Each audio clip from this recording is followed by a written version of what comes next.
A Way Out then, or as it probably should be known, Shawshank Redemption the game, or just Minigame the game.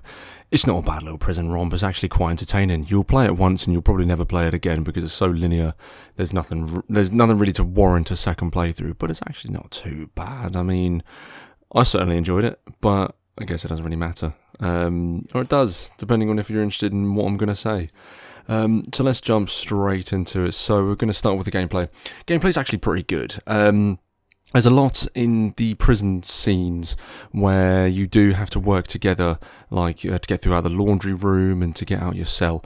But this is where it kind of falls over itself, and this is why the gameplay gets a 7.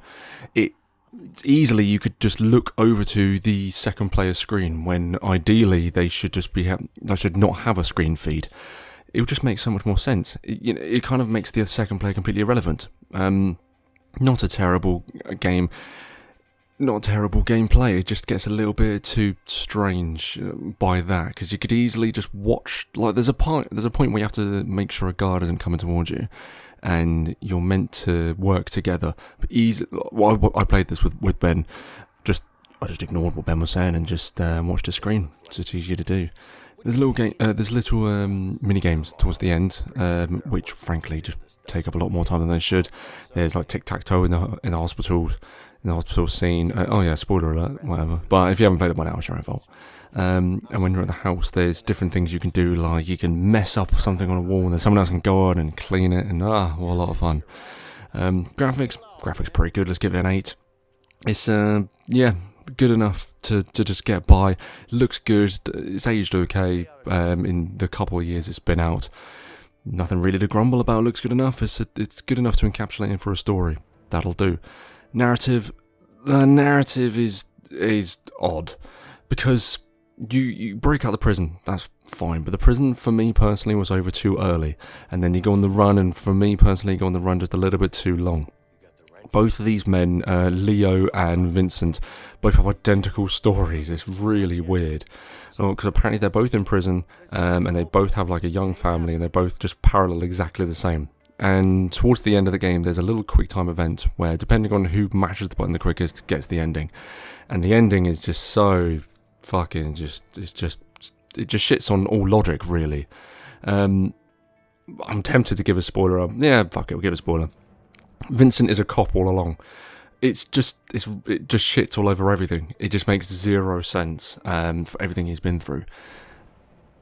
And another part that doesn't really make a lot of sense is when they go looking for the main boss baddie guy, and they're told that he's in Mexico, and that's apparently all the information they need. Apparently that just Mexico, and they're like, yeah, cool, no, zero straight into where that is. Bit strange. Narrative, yeah, bit odd. Technically it's fine, but like I said, because you can easily watch the other screen of the other person, I guess a 6, just purely because it just kind of shits on its own idea. It shits on the whole working together as a medium rather than just working as a single player. Like I said, if technically it took out that aspect, then maybe you get higher points. There is points as well where you do have to work together, like if you're trying to open doors and stuff. So yeah, but there's a lot of hand holding. The inspirations of the game are a bit too obvious as well.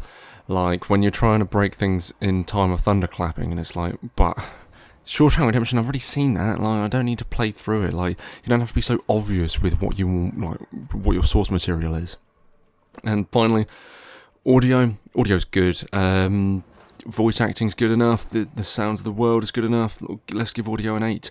Audio's not bad. I mean, it's like I've always said, it's good to just get yourself lost, and there's nothing really too jarring. There's no weird like high sound effects. There's nothing to really take it apart.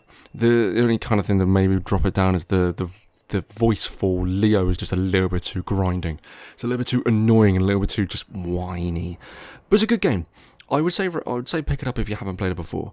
It's a good thing to sit down with and just sort of slug through it. And like I said, it's a game that you would only play once. It's not something that you will play over and over and over again. You'll play it once and that'll be it. But you could easily play this with someone that maybe doesn't have too much of an interest in gaming. They could be like, just have like a passing interest, and you could just pick it up with them. Good game, why not? Give it a go. Oh hey, it's me again. Don't forget to give us a follow if you enjoyed what you saw, or if you enjoyed what this channel does bring to you.